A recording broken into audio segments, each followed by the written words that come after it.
A lot of times when I first got into the field and seeing some things on television as far as movies and stuff like that, a lot of fear, a lot of hysteria.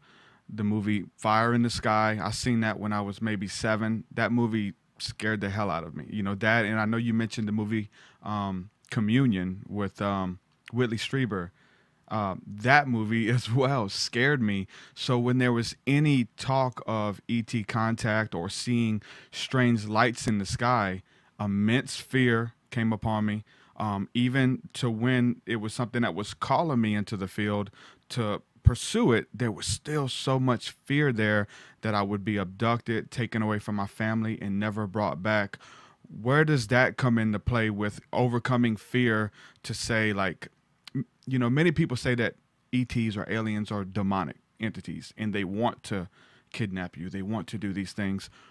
Where do we get when people are having contactee experiences and we're not supposed to demonize it?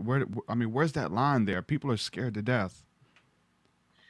And it's a very good question, and it's one that I've been dealing with all along, wanting to work out where the fear comes from and whether or not it's just fear of the fact that they're so different, or in fact, whether or not something really terrible has happened to them. And often it's because it's unknown and they've not understood.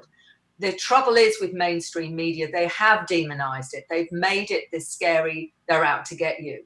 But with my first book, Awakening, how extraterrestrial contact transforms your life, why does it transform it, is what people want to ask. And the reason that I wrote that was what I saw when people get past the fear, they start to understand what's going on. And sometimes that will happen by being informed, getting to know more about this and not just what the media puts out there.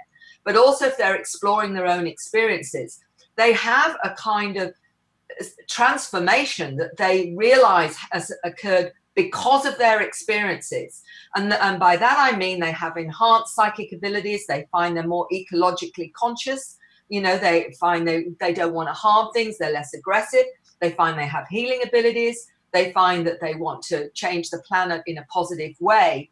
Now, if these beings were so terrible and wanting us to be biological fodder, why on earth would they try and change people in this very special spiritual and life enhancing way? And that's what people don't realize. And the great thing with Free, the organization that we're doing the surveys now, over 600 questions, nearly 4,000 people. Do you know what the thing that's absolutely bites you in the bum is that 85% of them say they would not change these experiences because it's changed their lives in a transformative way. And this is what's not out there. And anyone who wants to go onto the site will see the surveys. And this is what people are saying consciously. We're talking about now several thousands. We've got it in 5 different languages. And the overriding thing is that this is changing people and it's changing them in a positive way. And that's what is not out there in mainstream.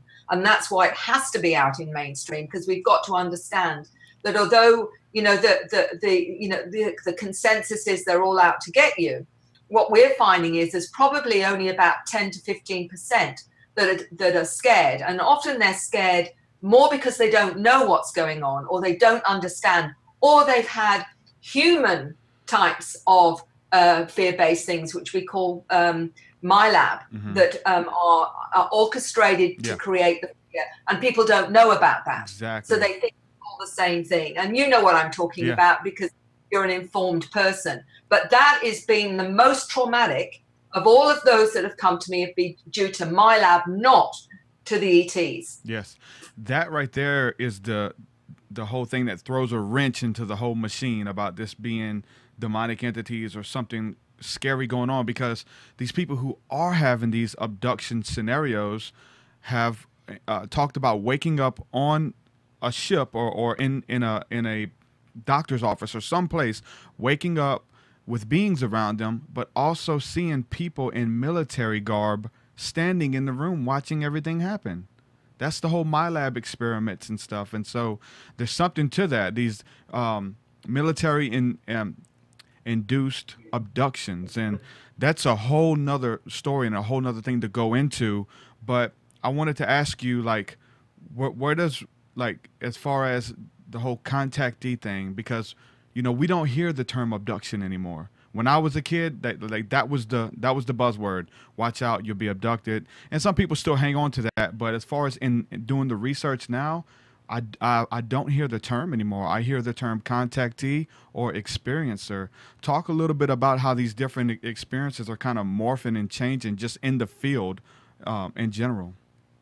It's a very important term, and it's one that for a long time, you know, didn't fit for me, because people that were coming to me that explored it through another level, maybe through hypnosis, were finding out that they were being taken on craft, and there was genetic material taken, but they were being taught things on craft. They were having healing experiences on craft, or actually feeling connected to many of the beings on the craft. So they didn't feel they were abducted, but they were having encounters, which is a whole new ball game. And the trouble is with abductions, it makes it out to always be this is not consensual as well.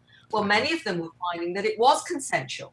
Mm-hmm. So we had to change that term, which has got such a negative connotation, and change it. Now the word experiencer seems to fit a lot more for people, although there are many that say they still feel like they've been abducted. The abductions often are due to the MyLab, where, yes, they are abducted, but we're having to change the terms because they're not relevant to what most people now are experiencing that we're finding out. And that's really, really important, because we have to change this whole negative understanding that has been so popular in media. I mean, the films that you're talking about, even Close Encounters of the Third Kind, lots of people got triggered by watching that. But then you've got E.T., you know, this wonderful story of this being and what have you. So there, you know, it's showing a whole new side. And I think Avatar is another one that people really thinking about our mindset and where we're coming from as a very, you know, primitive race, if you like, of rather aggressive individuals